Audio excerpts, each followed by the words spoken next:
السلام علیکم friends, welcome to کتاب نگری یوٹیوب چینل کتابوں کی نگری میں خوش آمدید۔ میں ہوں آپ کی ہوسٹ اقرا یاسین، اور آج میں آپ کے لیے لے کر آئی ہوں شازمین مہدی کی قلم سے تحریر کردہ ناول وفا لازم ہے کے ایپیسوڈ نمبر 7 کو لے کر۔ اس ایپیسوڈ کو سٹارٹ کرنے سے پہلے جلدی سے کر لیجیے چینل کو سبسکرائب، ویڈیو کو لائک اور کلک کر لیجیے بیل آئکن کو۔ اب دیر کیے بنا سٹارٹ کرتے ہیں کتاب نگری ویب اسپیشل ناول وفا لازم ہے۔ دعا ہادی کے رونے کی آواز پر باہر کی طرف متوجہ ہوئی تھی، جہاں آرا بیگم نے اس کی نظریں باہر کی طرف محسوس کرتے اسے اجازت دی تھی کہ وہ باہر جا سکتی ہے۔ آپ جلدی سے ٹھیک ہو جائیں، باقی باتیں بعد میں۔ دعا ان کا ہاتھ اپنے ہاتھوں میں دباتے محبت سے بولی تو وہ مسکراتی۔ کیسی ہیں جہاں آرا بہن؟ دعا کی باہر آتے ہی بوا نے دعا سے پوچھا تھا، جبکہ بہرام کی خاموش نظریں دعا کے چہرے پر ہی جمی تھی۔ دعا اس کی نظروں کی تپش اپنے چہرے پر محسوس کر سکتی تھی، مگر اس نے اس کی طرف دیکھا نہ۔ وہ نہ ہی دیکھنا چاہتی تھی، مگر بات کرنا تھی، مجبوری تھی، اسے ہادی کو ساتھ لے کر جانا تھا۔ دعا نے بوا سے روتے ہادی کو لیا تو وہ فوراً خاموش ہو گیا۔ بہرام سب دیکھ رہا تھا۔ اس کا بیٹا اس سے بہت حد تک اٹیچ ہو چکا تھا کہ اس کے لمس کو پہچان جاتا تھا فوراً۔ میں ہادی کو اپنے ساتھ گھر لے جا رہی ہوں، رمشا کے پاس روئے گا رات کو، دعا نے بہرام کو بنا دیکھے پوچھا، کیونکہ وہ جانتی تھی وہ رات کو یہاں ہی رکے گا، اور اتنے عرصے میں وہ یہ تو جان چکی تھی کہ رات کے وقت ہادی بہرام کے پاس ہوتا تھا۔ اور اسے یہ دیکھ کر اور سن کر خوشی بھی محسوس ہوئی کہ اور اس دن والی اپنی سوچ پر شرمندگی بھی ہوئی کہ وہ سمجھ رہی تھی کہ بہرام کو اپنے بیٹے سے لگاؤ نہیں تھا۔ اوکے، لے جائیں آپ، بہرام نے بنا اسے کچھ کہے اجازت دی، کیونکہ وہ سمجھ چکا تھا ہادی دعا کے علاوہ کسی کے پاس کمفرٹیبل نہیں ہوتا تھا، اور اسے ابھی یہاں رہنا تھا، اور شاید کل تک یا 1-2 دن اور، وہ نہیں جانتا تھا۔ اوکے بیٹا، اللہ تعالیٰ بہتر کریں گے، تم اپنا اور بہن جی کا خیال رکھنا، ہادی کی فکر مت کرنا، ہم بہت خیال رکھیں گے۔ بوا نے بہرام کا کندھا تھپتھپاتے کہا تو وہ محض سر ہلا کر رہ گیا۔ بھلا اور کیا کہتا؟ بیٹا، اگر کسی چیز کی ضرورت ہو تو کال کر لینا، سلمان صاحب نے اس سے مصافحہ کرتے کہا تھا۔ جی ضرور۔ دعا نے کوریڈور کے کونے پر جا کر مڑ کر دیکھا تھا تو بہرام وہاں پر ہی کھڑا تھا، مگر فون پر کسی سے بات کر رہا تھا۔ اسی پل بہرام کی اچانک سرسری سی نظر اٹھی تھی اور وہ چونکا۔ دعا خود پر لعنت بھیجتی فوراً تیز قدموں سے آگے بڑھی۔ اللہ، کیا سوچیں گے وہ چنگیز خان میرے بارے میں؟ دعا نے گاڑی میں بیٹھتے آنکھوں کو زور سے مینچا۔ شکر تھا کہ سلمان صاحب کا اس کی طرف دھیان نہیں تھا۔ وہ پیچھے بیٹھی تسلیم بیگم کی کسی بات کا جواب دیتے سامنے دیکھ رہے تھے، جبکہ فرنٹ پر دعا بیٹھی تھی اور اس کی گود میں ہادی تھا، جو اپنے ننھے ننھے ہاتھوں سے اسے چھونے کی کوشش کر رہا تھا۔ دعا اپنے سب خیالات جھٹک کر اس کی طرف متوجہ ہو گئی اور اس سے باتیں کرنے لگی، جبکہ سلمان صاحب اس کی باتوں پر مسکراتے ڈرائیونگ کر رہے تھے، مگر بوا کی پرسوچ نظریں دعا پر تھیں، مگر ذہن کہیں دور تھا، کسی بہت گہری سوچ میں مشغول۔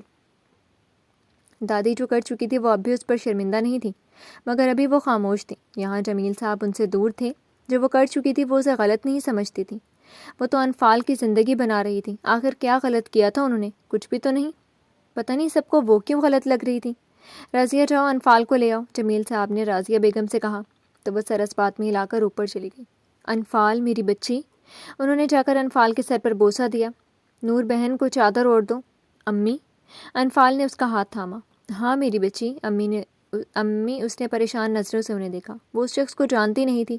رازیہ بیگم بچی کی پریشانی سمجھ گئی تھی۔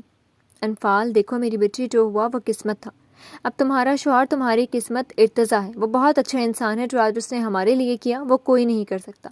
مجھے یقین ہے کہ میری بچی جلدی ہی ارتضیٰ کے دل میں جگہ بنا لے گی۔ ان کی بات پر انفال کی آنکھیں جھکیں۔ دیکھو انفال، تم نے پہلے بھی ہمارا مان رکھا اور آج بھی، اور اسی طرح آگے بھی رکھنا۔ تم کوشش کرنا ارتضیٰ کو تمہاری وجہ سے کبھی کسی قسم کی تکلیف یا شرمندگی نہ ہو، خود کو اس کے رنگ میں رنگ دینا۔ پہلے تم ایک بیٹی تھی، تم پر بیٹی کی ذمہ داریاں آئی تھیں، مگر آج سے تم ارتضیٰ کی بیوی ہو، اس کی عزت کرنا، اسے ہمیشہ خوش رکھنا، کبھی شکایت کا موقع نہ دینا۔ وہ اسے اور بھی بہت ساری نصیحتیں کر رہی تھی، اور انفال ان کی ہر کہی بات کو دل پر لکھتے گرہ باندھ رہی تھی۔ نور اور رانی ایک طرف کھڑی نم آنکھوں سے اسے دیکھ رہی تھی۔ آخر بیٹیاں بھی کیا چیز ہوتی ہیں، ماں باپ کی مرضی پر ان کے پسند کے کیے گئے انسان کے ساتھ اپنی ساری زندگی جوڑ کر سر جھکا کر چل دیتی ہیں۔ انفال کے سر پر نور نے چادر اوڑھ دی تھی، اور اسے ایک طرف سے نور تو دوسری طرف سے رانی نے پکڑ رکھا تھا، جبکہ رازیہ بیگم بنا آواز کے آنسو بہاتے ان کے پیچھے تھیں۔ میری بچی، ہمیشہ خوش رہنا، تم میرا مان ہو، فخر ہو، جمیل صاحب نے انفال کو ساتھ لگاتے کہا اور سر پر بوسہ لیا۔ انفال کی آنکھوں سے آنسو مسلسل رواں تھے۔ ارتضیٰ بیٹا، میری انفال کا خیال رکھنا، اگر کبھی اس سے کوئی غلطی ہو جائے تو اسے معاف کر دینا۔ آنٹی پلیز آپ روئیں نہیں، رازیہ بیگم نے اس بات میں سر ہلایا، اور دوسری طرف انفال باری باری سب کے گلے ملتی، سب کو روتا چھوڑ کر ایک نئے سفر پر گامزن ہو گئی تھی۔ نور و رانی نے انفال کو گاڑی میں بٹھایا۔ گاڑی کو رامش ڈرائیو کر رہا تھا، جبکہ ساتھ ارتضیٰ تھا۔ گاڑی میں مکمل خاموشی چھائی ہوئی تھی، نہ تو رامش نے کچھ کہا تھا اور نہ ہی ارتضیٰ نے۔ انفال سانس روکے بیٹھی تھی۔ جو ہوا تھا وہ اتنا اچانک، اتنا غیر متوقع تھا کہ اس کا دماغ ابھی کچھ بھی سوچنے سمجھنے کی صلاحیت نہیں رکھتا تھا۔ وہ شٹل اعصاب کے ساتھ ساکن بیٹھی تھی۔ سارے راستے میں وہ اپنی قسمت کے اس ہیر پھیر کے مطابق سوچتی آئی تھی۔ ارتضیٰ نے ایک دو بار سامنے لگے مرر سے اس کی طرف دیکھا تھا، مگر وہ ایسے ہی بیٹھی تھی جیسے اس نے نور اور رانی نے بٹھایا تھا، سر جھکائے، چہرے پر چادر کا گھونگھٹ کیے، خاموش۔ گاڑی کے رکتے ہی رامش اور ارتضیٰ باہر نکلے تھے، جبکہ انفال ویسے ہی بیٹھی رہی۔ رامش نے گہرا سانس ہوا کے سپرد کرتے گاڑی کی بیک سیٹ پر بیٹھی انفال کو دیکھا اور پھر ارتضیٰ کو۔ اوکے، میں نکلتا ہوں، رامش کہتے پورچ میں گاڑی کھڑی اپنی گاڑی کی طرف بڑھتے بولا، جو وہ جاتے ہوئے یہاں چھوڑ کر گیا تھا۔ ارتضیٰ نے محض سر ہلایا، پر ابھی اسے روکنے کا نہیں کہا تھا۔ وہ جانتا تھا کہ رامش اس سے ناراض ہے اور ابھی وہ اسے راضی کرنے کے موڈ میں نہیں تھا۔ وہ کل تفصیل سے بات کرنے کا ارادہ رکھتا تھا رامش سے۔ رامش کے جانے کے بعد ارتضیٰ نے آگے بڑھتے گاڑی کا دروازہ کھولا تھا انفال کے لیے۔ انفال، تم باہر آ سکتی ہو۔ یہ ان دونوں کے بیچ پہلی لب کشائی تھی ارتضیٰ کی جانب سے۔ انفال کا ننھا سا دل اور سہما ارتضیٰ کی گمبھیر آواز، اوپر سے ان کے درمیان بندھا رشتہ، وہ ابھی کی صورتحال کو سمجھ نہیں پا رہی تھی۔ باہر کیسے نکلتی؟ اس کے چہرے پر چادر ہونے کی وجہ سے اسے کچھ نظر نہیں آ رہا تھا۔ اللہ میاں، کیا کروں؟ انفال نے دل ہی دل میں اللہ تعالیٰ سے کہا۔ ارتضیٰ جو اس کا منتظر تھا شاید اس کی مشکل سمجھ گیا۔ اس کے سامنے اپنی چوڑی ہتھیلی پھیلائی۔ انفال کو گھونگھٹ کے نیچے سے اپنے سامنے مردانہ پھیلی ہتھیلی نظر آئی۔ اس کا دل دھڑکا، وہ اضطراب کا شکار ہو گئی تھی۔ کیسے وہ اپنا ہاتھ اس کے ہاتھ پر رکھے؟ دل کی حالت غیر ہونے لگی تھی۔ آج تک اس کے سامنے کبھی کوئی ایسی سچویشن نہیں آئی تھی، مگر آج وہ اس کے سہارے کے بنا باہر بھی نہیں آ سکتی تھی۔ انفال نے ڈرتے ڈرتے اپنی گندمی ہتھیلی اس کے ہاتھ پر رکھی۔ مردانہ لمس پر اس کے اندر ہلچل ہوئی، دل کانوں میں دھڑکنے لگا، جبکہ ارتضیٰ بھی اس کے لمس پر چونکا تھا، کیونکہ اس کے ہاتھ انتہائی حد تک ٹھنڈے ہو رہے تھے۔ وہ سمجھ سکتا تھا کہ وہ کس سچویشن سے گزر رہی تھی۔ جو کچھ آج ہوا وہ ناقابل قبول تھا، اور سب سے اہم بات، وہ ابھی اس رشتے پر جو ان کے درمیان جڑا تھا اسے قبول کرنے کی حالت میں نہیں تھی۔ ارتضیٰ نے اس کے ہاتھ کو مضبوطی سے تھامتے اسے باہر آنے میں مدد دی تھی۔ فضا میں ایک پل میں حرکت کرنے کی وجہ سے چوڑیوں کا شور اٹھا تھا۔ ارتضیٰ کی نظر بے ساختہ اس کے ہاتھ سے ہوتی کلائی پر گئی تھی، جہاں سرخ رنگ کی کانچ کی چوڑیاں تھیں، جبکہ دوسری کلائی سے وہ آنے سے پہلے سونے کی چوڑیاں اتار کر نور کو دے آئی تھی۔ وہ یاسر لوگوں کی امانت تھی اور وہ انہیں اپنے ساتھ نہیں لے کر جا سکتی تھی۔ ہاں، جو لہنگا اس نے پہنا تھا وہ بھی ان لوگوں کا ہی تھا، مگر جب اس نے کپڑے چینج کرنے کی بات کی تھی تو راضیہ بیگم نے کہا تھا کہ یہ اس کے سہاگ کا جوڑا تھا، وہ اس کے پیسے ان لوگوں کو ادا کر دیں گے۔ انفال اسے چینج نہ کرے۔ واچ مین جو گیٹ بند کر رہا تھا، اس کی نظر جیسے ہی اپنے مالک کے ساتھ دلہن بنی لڑکی پر پڑی تھی وہ چونک گیا تھا۔ یہ کیا تھا؟ ایسا تو ان لوگوں کو کچھ معلوم نہیں تھا، پھر یہ دلہن بنی لڑکی کون تھی؟ سب ملازمین کی نظریں انفال پر جمی تھی، اور سب سے بڑھ کر ارتضیٰ کے ہاتھ پر، جس میں انفال کا ہاتھ تھا، مگر ارتضیٰ کو اس چیز سے کوئی سروکار نہیں تھا۔ اس نے ایک خاموش نظر سب پر ڈالی اور انفال کو لیے سیڑھیوں کے پاس آیا۔ انفال، تم چہرے سے چادر ہٹا سکتی ہو۔ انفال جو بے جان اشیاء کی طرح ارتضیٰ کے ساتھ گھسٹتی چلی آ رہی تھی، اس نے اپنے ہاتھ کو دیکھا جو ابھی تک ارتضیٰ کے ہاتھ کی گرفت میں تھا۔ انفال نے دوسرے ہاتھ سے سامنے سے چادر کو تھوڑا سا پیچھے کیا، مگر وہ زیادہ نہیں ہوئی تھی، پر شکر تھا کہ جو ہوئی تھی اس سے سامنے سیڑھیوں کے سٹیپ تو نظر آنے لگے تھے۔ انفال کی سب کی جانب پشت تھی، جو اس کے لیے بہتر ہی ثابت ہوا تھا، کیونکہ رونے، بلکہ مسلسل رونے کی وجہ سے اس کا سارا کاجل چہرے پر پھیل چکا تھا، اور اس وقت وہ کچھ عجیب سی مخلوقات ہی لگ رہی تھی۔ اس کے چہرے پر نظر پڑتے ہی ارتضیٰ کے لبوں پر مسکراہٹ بکھرنے کو مچلی، مگر وہ کمال مہارت سے اسے ضبط کر گیا تھا۔ شکر تھا کہ سامنے کوئی آئینہ نہیں تھا، ورنہ انفال خود ہی بے ہوش ہو جاتی۔ آؤ، ارتضیٰ کہتے آگے سٹیپ چڑھنے لگا تو انفال بھی ہم قدم ہوئی، بے شک بہت مشکلوں سے ہی صحیح، کیونکہ اسے بالکل بھی چلا نہیں جا رہا تھا اس ڈریس میں۔ ارتضیٰ روم کے دروازے کے سامنے رکا۔ تم جاؤ، میں آتا ہوں 5 منٹ تک۔ ارتضیٰ نے کہتے ساتھ اس کا ہاتھ چھوڑا اور ضبط سے سرخ چہرہ لیے نیچے کی طرف مڑ گیا۔ شکر کہ وہ کمینہ چلا گیا، ورنہ ساری زندگی جان نہیں تھا چھوڑنے والا اس بیچارے کی۔ ارتضیٰ اپنے دوست کی نیچر سے اچھے سے واقف تھا۔ انفال نے آدھے کھلے دروازے پر ہاتھ رکھتے دباؤ ڈالا تو وہ مکمل کھل گیا تھا۔ وہ ڈرتے جھجکتے اندر داخل ہوئی تھی۔ انجان جگہ، انجان لوگ، کل تک وہ ارتضیٰ کے نام سے بھی واقف نہیں تھی، اور آج وہ اس کا سب کچھ تھا۔ کیا قسمت تھی اس کی! جنہیں اپنا سمجھتے وہ اپنے دل کو کب سے سمجھا بجھا رہی تھی، وہاں کے ماحول کے لیے خود کو تیار کر رہی تھی۔ وہ لوگ، وہ ماحول تو اس کا تھا ہی نہیں، اور جس کا نام تک معلوم نہ تھا وہ آج اس کا اپنا تھا۔ ہم سب سے خاص کہاں لے آئی تھی اس کی قسمت۔ انفال نے اپنا ہاتھ سامنے کیا جہاں ابھی تک ارتضیٰ کا لمس موجود تھا۔ اس کے ہاتھ کی پرہدت لمس وہ ابھی تک محسوس کر رہی تھی۔ ایسا لگ رہا تھا اس کا ہاتھ ابھی تک اس کے ہاتھ کی گرفت میں قید ہے۔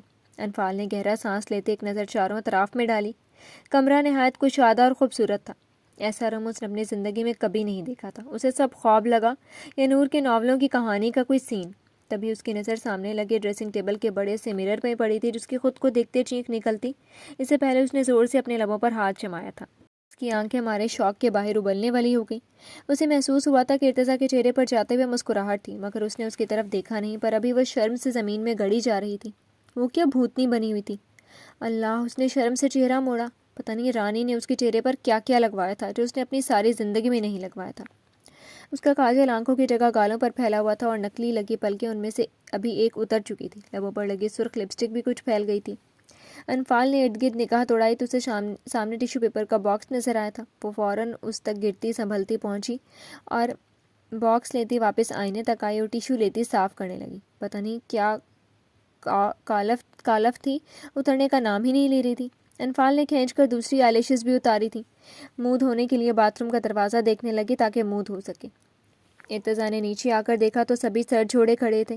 اس کے قدموں کی آہٹ پر سب دور ہوئے. مسرت بھی اب بھابھی کے روم سے نائٹ سوٹ لے کر آئیں اور آپ کھانے کی ٹرے سیٹ کریں. وہ سنجیدگی سے بولا تو سبھی وہاں سے کھسکے.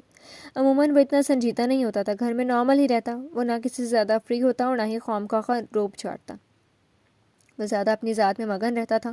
کچھ ہی دیر میں مسرت بھی کپڑے لے کر اس کے سامنے حاضر تھیں اور کھانا بھی ٹرے میں اس کے سامنے تھا.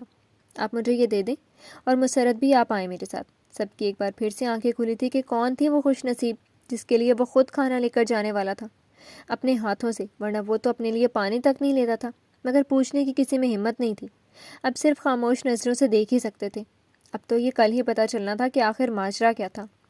ارتضیٰ نے دروازہ کھلا تو انفال روم میں نہیں تھی، مگر اس کی چادر سامنے صوفے پر پڑی تھی، یعنی جس کا مطلب تھا وہ بات میں ہے. آپ رکھ دیں. اشارہ تھا کہ اب جائیں. مسرت بھی نے کھانے کی ٹرے ٹیبل پر رکھی اور بازو پر ڈالے کپڑے بیڈ پر رکھے اور روم سے نکل گئی. جبکہ ارتضیٰ انفال کا انتظار کرنے لگا اور ٹھیک 5 منٹ کے بعد وہ اس کے سامنے تھی. چہرہ پہلے کی طرح صاف تھا ہر قسم کے میک اپ سے، اور جیولری بھی وہ اتار چکی تھی. لہنگے کا دوپٹہ کندھے پر ڈالے، ہاتھوں میں سفید ٹاول پکڑے وہ آہستگی سے باہر آئی، مگر سامنے کھڑے ارتضیٰ کو دیکھتے وہ جھجکتے رکی. اس کا رکنا ارتضیٰ بھی محسوس کر چکا تھا. انفال، آج جو ہوا وہ بھولنا اتنا آسان نہیں، مگر میں صرف اتنا کہوں گا کہ تم اسے بھولنے کی کوشش کرو اور کھانا کھا کر چینج کر کے سو جاؤ. اگر کسی بھی چیز کی ضرورت ہو تو تم مجھے کہہ سکتی ہو. یہ ساتھ میرا روم ہے. ارتضیٰ نے کہتے غور سے انفال کے چہرے کے تاثرات دیکھے تھے جو اسے روم میں دوبارہ دیکھ کر وہ کچھ ڈری سہمی سے لگی تھی. وہ جانتا تھا کہ ابھی یہ رشتہ قبول کرنا اتنا آسان نہیں تھا اس کے لیے. وہ نہیں جانتا تھا کہ وہ اپنے پہلے رشتے سے خوش تھی یا مجبور. مگر ارتضیٰ کسی بھی رشتے میں زبردستی کا قائل نہیں تھا. وہ انفال کو اور خود کو ہر طرف کی ابھی آزادی دینا چاہتا تھا. وہ اپنے بیچ باندھے رشتے کو بھی وقت دینا چاہتا تھا.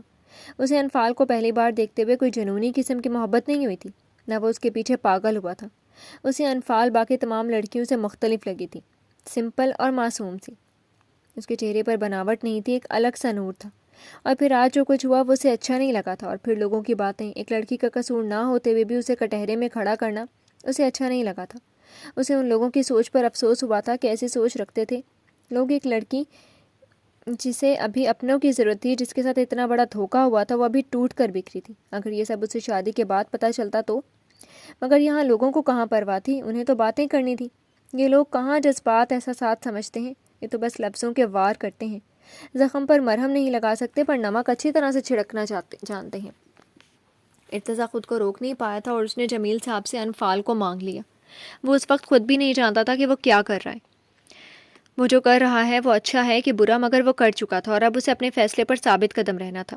انفال کا دل جو ارتضیٰ کو روم میں دے کر سہما تھا وہ کچھ نارمل ہوئی اس کی بات پر. اوکے میں چلتا ہوں، کل انشاءاللہ ملاقات ہوگی اور تفصیلی بات بھی.